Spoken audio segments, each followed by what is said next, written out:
Avertissement, ce balado contient un langage cru et quelques sacres à l'occasion pour ponctuer l'étonnement, la colère et ou l'enthousiasme.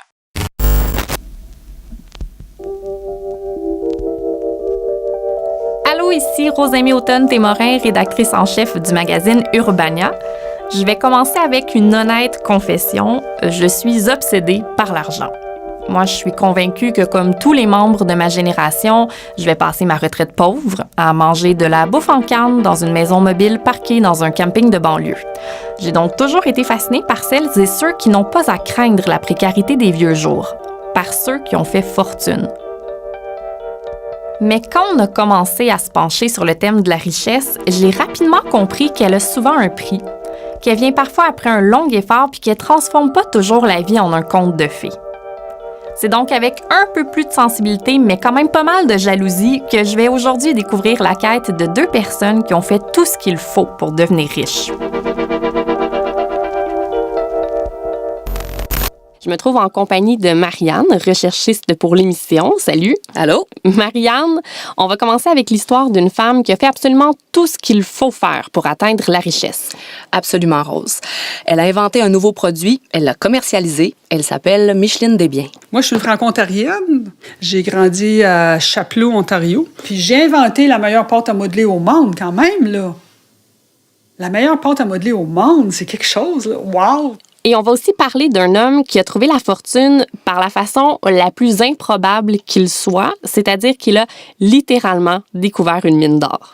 Eh oui, c'est André Gaumont, chercheur de trésors des temps modernes. C'est sûr que rechercher des trésors enfouis depuis des milliards d'années, a toujours été quelque chose là, qui m'allumait.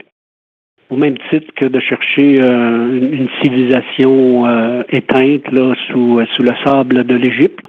Mais étant loin de l'Égypte, au Québec, ce qui nous reste, ça reste les mines. André Gaumont a fait la découverte minière la plus importante des 20 dernières années. La beauté avec un gisement d'or, la découverte d'un gisement d'or comme Éléonore, c'est qu'on crée de la richesse à partir de zéro. Micheline, elle, est une de nos rares inventrices au Québec. Elle a goûté au succès dans les années 90 avec la pâte à modeler Tutti Frutti, une pâte 100% naturelle. 100% naturelle, biodégradable, colle pas, tâche pas, s'émiette pas. Mais par contre, depuis 7 ans, Micheline se bat en cours pour faire reconnaître ce qui lui est dû, pour qu'on lui verse des redevances sur sa pâte à modeler. C'est logique. Paye-moi des royautés tant et aussi longtemps ça fait de l'argent avec ça.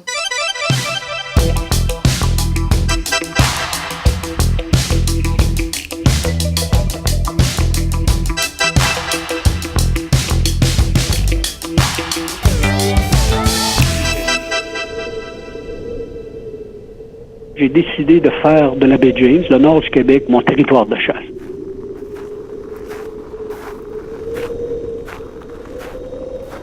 André Gaumont aurait pu choisir d'aller au Mexique, en Afrique, fouiller des régions déjà connues pour leur sous-sol riche. Mais non, André avait un instinct de géologue, qui lui disait qu'il y avait des formations rocheuses quand même assez intéressantes dans ce coin-là. La réputation de la baie James, c'est qu'il n'y avait pas de gisement rentable. Il n'y a pas de mine là. C'est ça la réputation. J'étais à ce moment-là le seul. Il n'y avait personne qui s'intéressait au secteur-là. La baie James, là, c'est 600 km de long par 600 km de haut.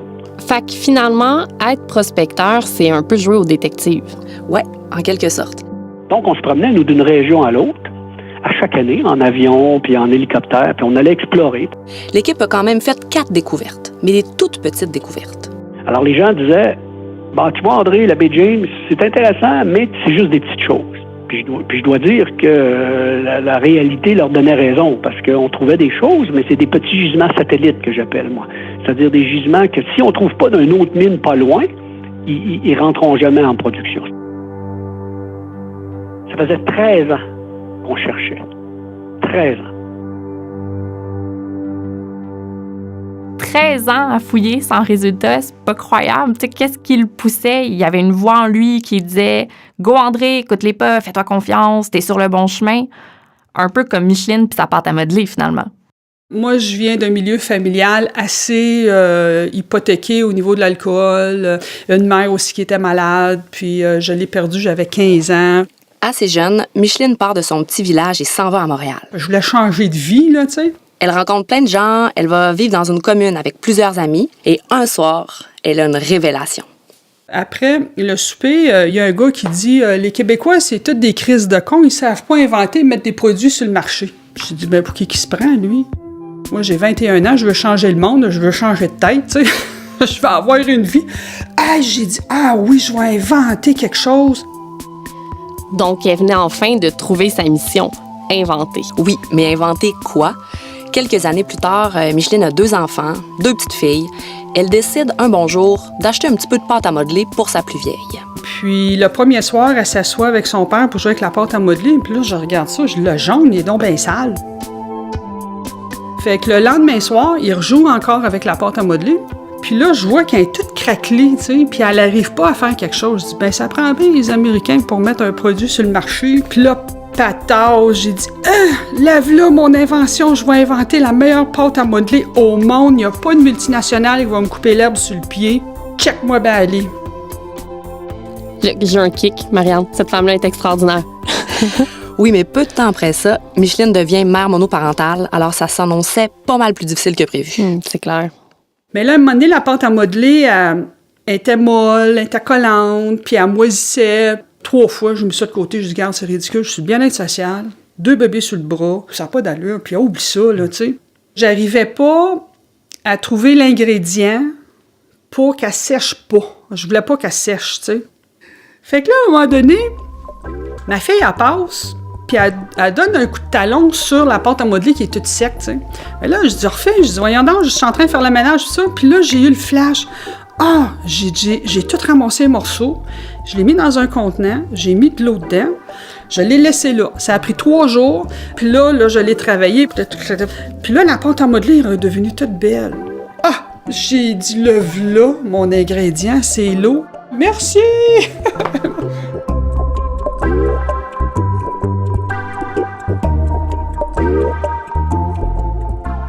OK, mais moi, ce que je veux savoir, c'est à quel moment ça a débloqué pour André. Il y a quelque chose qui fonctionne pas. Je veux dire, comment tu fais pour explorer le Grand Nord pendant 13 ans sans rien trouver? Qui paye? Mais c'est ça le cœur de l'affaire Rose. Dès le départ, quand il a fondé Mine Virginia, sa compagnie, André l'a inscrite aussitôt en bourse. Mais après ça, je veux dire, il fallait être convaincant puis pas à peu près. Mais c'est ça que je trouve incroyable. N'importe qui, tout seul dans son coin, peut penser qu'il va trouver de l'argent. Je peux le faire, mais convaincre des investisseurs de te suivre pendant 13 ans sans offrir de résultats, c'est là que je comprends pas. Quand ça fait 5 ans que tu es actionnaire, 6 ans, 7 ans, là, ça fait 12 ans que tu es actionnaire, puis là, tu pas encore trouvé, tu commences à te tanner, tu dis, tu devrais peut-être aller ailleurs, C'est vraiment ça, là. Puis, un jour, l'équipe d'André s'intéresse à une région aux alentours du lac Opinaka.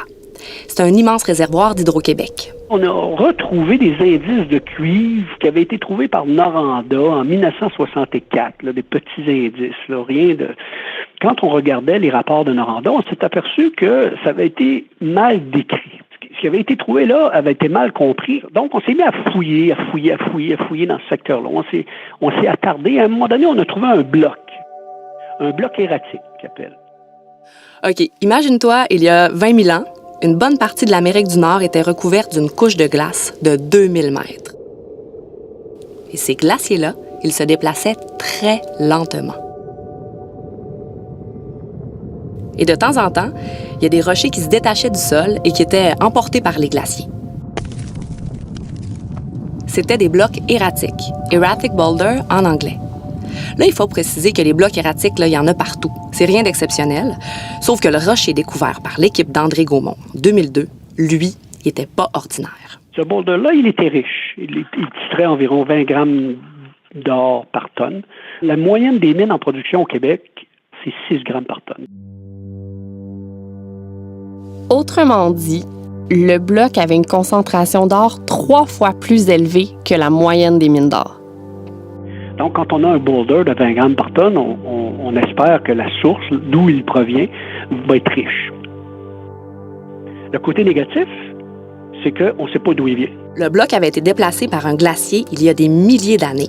Ça fait qu'on n'avait aucune idée de l'endroit où il s'était détaché du sol. Les glaciers, ils peuvent l'avoir déplacé de 500 mètres, 5 km, 50 km, 150 km. Il y a des marais, il y a des grands lacs, il y a des réservoirs d'Hydro-Québec, il y a de la forêt qui cache la roche. On avait un beau problème.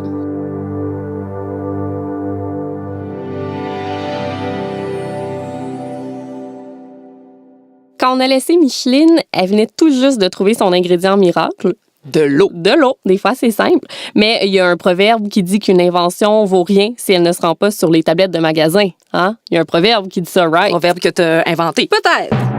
Micheline a passé au moins 2 ans et demi à travailler sur sa fameuse recette et c'est pour ça qu'elle devait la protéger. Là, ça me coûtait 800 $ pour faire l'étude du brevet. Fait que là, j'ai pas eu ça. Je suis bien sociale avec 2 bébés. Là. J'arrive à côté là, tu sais. Fait que je traverse chez ma voisine de palier.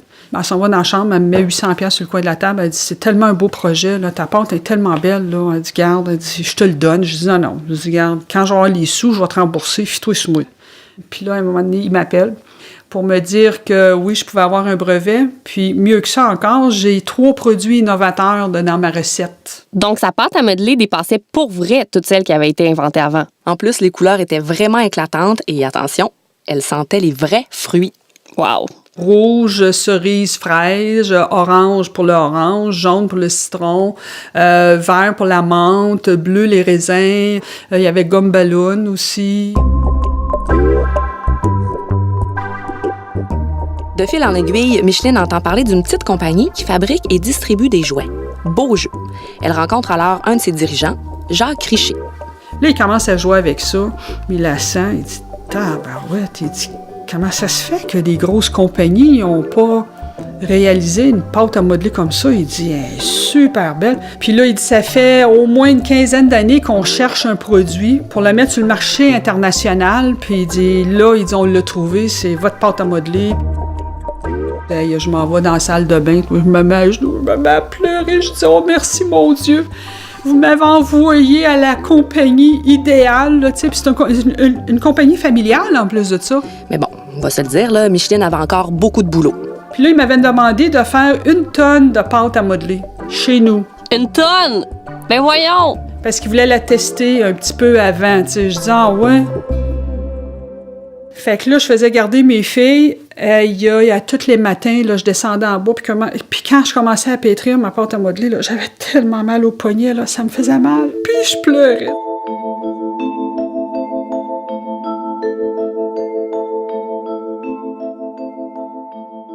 Puis pendant ce temps-là, André, lui, cherche désespérément l'origine de son rocher. Un petit bloc de 2 mètres qui s'est peut-être déplacé de 150 km. Personnellement, je pense que c'est à ce moment-là que j'aurais tout laissé tomber puis que je me serais mise à pleurer comme Micheline. Un mois d'octobre, il pleuvait, moitié pluie, moitié neige, un mauvais temps. On était à la veille de quitter le camp parce qu'il commençait à avoir de la neige au sol. Puis là, quand on a de la neige au sol, on ne peut plus prospecter la surface. Il y a un de nos géologues qui était fatigué, il était en fin de journée, il était tout mouillé. Il a vu un petit affleurement, une roche qui arrive à la surface. Il a vu un petit affleurement, la grosseur d'une assiette, mais il était tellement fatigué qu'il n'a pas pris d'échantillon, mais il a pris une coordonnée GPS. Et là, il est parti, il est revenu au camp. C'était un camp, là, vraiment un camp, une tente de prospecteurs, comme vous voyez là, dans les films. Là, le matin qu'on quittait le camp, il a regardé ses notes, puis là, il s'est dit « Ah, j'ai oublié de prendre un échantillon sur cet affleurement. » Il a envoyé quelqu'un à toute vitesse aller chercher. Il a pris le bateau, il a traversé le lac, il est arrivé de l'autre côté, il a retrouvé l'endroit avec un GPS, un petit affleurement de rien du tout. Il a cassé l'échantillon, il a mis ça dans un sac, et il est revenu. Et là, on a quitté le camp, on a envoyé ça à l'analyse. La roche qu'il avait rééchantillonnée, c'était pareil. L'échantillon avait la même composition que le bloc. C'était comme le boulder. Autrement dit, André venait de trouver son origine. Plus les mois avançaient, plus on confirmait que c'était de plus en plus gros. Ce gisement-là, on l'a baptisé Éléonore, une découverte minière dont la valeur est évaluée à ce jour à 13 milliards de dollars. Ben non. Uh-huh. Ben non. Arrête. Je meurs de jalousie. Et si tu te demandes pourquoi Éléonore? Ben oui, pourquoi? C'est parce que le gisement était à proximité du lac Elle, donc Elle et Or. Mais aussi, le soir autour du feu, les prospecteurs qui travaillaient avec André aimaient bien écouter Brassens. Et il y a une chanson qui mentionne une jeune femme au prénom de Léonore. Quand je pense à Léonore, mon Dieu, je bande encore. Mais quand je pense à Lulu, là, je ne bande plus. À l'automne 2005, moi, j'ai invité 12 compagnies à faire un offre pour acheter le gisement. Et c'est Goldcorp, une multinationale de Vancouver, qui a remporté la mise pour l'équivalent tadadam, de 500 millions de dollars. Wow! Et c'était pas fini. Une dizaine d'années après, André Gaumont a vendu le reste de son entreprise, Mines Virginia, incluant des redevances sur Éléonore, pour un autre 500 millions. Mais pourquoi pas? Donc, on a créé 1 milliard de richesses pour les actionnaires.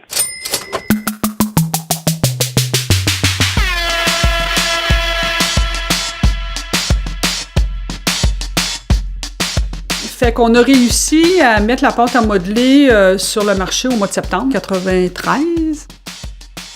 Puis jusqu'au mois de mi-novembre, il avait déjà vendu pour 500 000 $ de pâte à modeler. En 93, vraiment, c'est la lune de miel pour Micheline. La pâte à modeler Tutti Frutti trône au sommet des palmarès des jouets recommandés par Protégez-vous quand même, c'est pas rien. Les journaux, les magazines s'arrachent Micheline Desbiens. Tout le monde veut raconter son histoire, son idée, sa persévérance, son succès. Aïe, là, ça capotait, là. Tout le monde, là, il était... Aïe, c'était l'euphorie là, dans la place. Moi aussi, j'étais contente. À l'origine, Micheline a transféré tous ses droits sur la commercialisation de la pâte à modeler Tutti Frutti à la compagnie Beaujeu. Finalement, l'entente a prévu une redevance, une royauté de 4 % aussi longtemps que le produit sera vendu. On veut faire des affaires ensemble, on va les faire intelligemment, raisonnablement, équitablement. Dans l'ensemble, ils m'ont payé pendant 17 ans de temps. J'ai fait le calcul, là, vite, là, j'ai eu pas loin de passer 800 000 $. Ça fait à peu près 50 000 $ par année. C'est pas une mine d'or, on s'entend, mais c'est quand même pas si mal. Mais le gros bémol dans son histoire, c'est que depuis 2010, Micheline ne reçoit plus un sou, alors que sa pâte à modeler Tutti Frutti, elle, est toujours vendue. Elle est toujours sur les tablettes à l'heure où on se parle. Alors depuis 7 ans, Micheline se bat devant les tribunaux. Fait qu'il me doit au-delà de 200 000 $, puis il continue à fabriquer ma pâte à modeler. Mais comment ça se fait? On se retrouve en 2009. C'est la crise financière. Ça va pas super bien dans l'industrie du jouet. Georges Garot, à la tête de Beaujeu, met la compagnie sous la protection de la loi sur la faillite. Après, le même homme rachète l'entreprise en faillite, la repart sous le même nom, Beaujeu, et continue à commercialiser plusieurs produits, dont la fameuse pâte à modeler Tutti Frutti. Devant les tribunaux, Beaujeu s'est défendue en disant qu'elle n'avait plus d'obligations envers les créanciers, envers ceux à qui elle devait de l'argent avant la faillite de 2009. Mais mon contrat, il suit dans n'importe quelle compagnie. Que tu aies fait faillite ou pas, que tu vendes en Chine, que tu vendes n'importe où, mon contrat, il suit. La Cour supérieure et la Cour d'appel du Québec ont toutes deux dit « OK, Beaujeu a toujours le droit de continuer à vendre la pâte à modeler Tutti Frutti. Mais faillite ou pas, elle doit aussi continuer à honorer l'entente avec Micheline Desbiens et à lui payer des redevances. » Mais malgré tout, Micheline attend toujours. La compagnie Beaujeu, elle, a refusé notre invitation à présenter sa version des faits, prétextant que la cause était devant les tribunaux. Fait que là, on est encore à se préparer pour retourner à la cour pour qu'il me paye.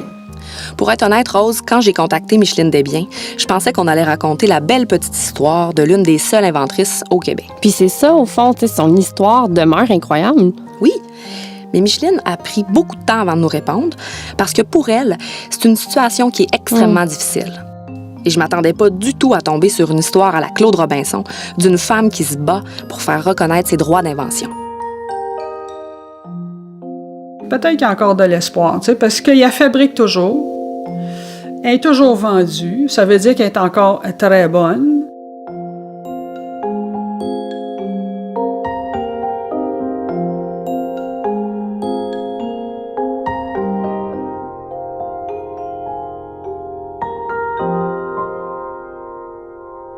Alors, la richesse, c'est quoi finalement? C'est pas en inventant un produit génial ou en ayant l'idée du siècle qu'on se remplit forcément les poches. Puis si on dit souvent que c'est le travail acharné qui mène à la richesse, faut aussi reconnaître que parfois, la fortune est aussi une affaire de chance extraordinaire.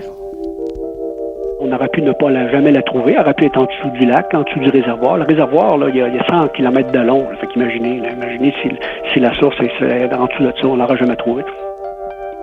Je reproche souvent à certaines personnes, c'est de vouloir devenir riche vite, devenir riche rapidement. Puis je me disais, moi, toujours, si je fais faire de l'argent à mes actionnaires, ben, par la base, ça va être mon avantage collatéral, c'est que je vais en faire moi aussi. C'est sûr que je vais assurer un avenir à moi et à mes enfants, mais mon but, c'était de faire de l'argent à mes actionnaires, puis c'est eux qui m'ont fait confiance. Longtemps, là, j'étais fâchée après moi d'avoir inventé ça. Longtemps. Qu'est-ce que je suis allée faire là, moi? Je pensais, tu sais, que tout était correct. J'arrivais au bon moment, à bonne compagnie, bon timing, tout. J'ai travaillé fort, tu sais, pour pas justement, tu sais, me faire organiser, là, tu sais. Si ça serait recommencé, madame, est-ce que vous inventeriez cette pâte à modeler-là?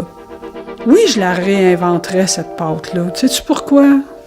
Parce que je sais que les enfants jouent avec une pâte à modeler sécuritaire. Aujourd'hui encore. Juste pour ça, là, oui.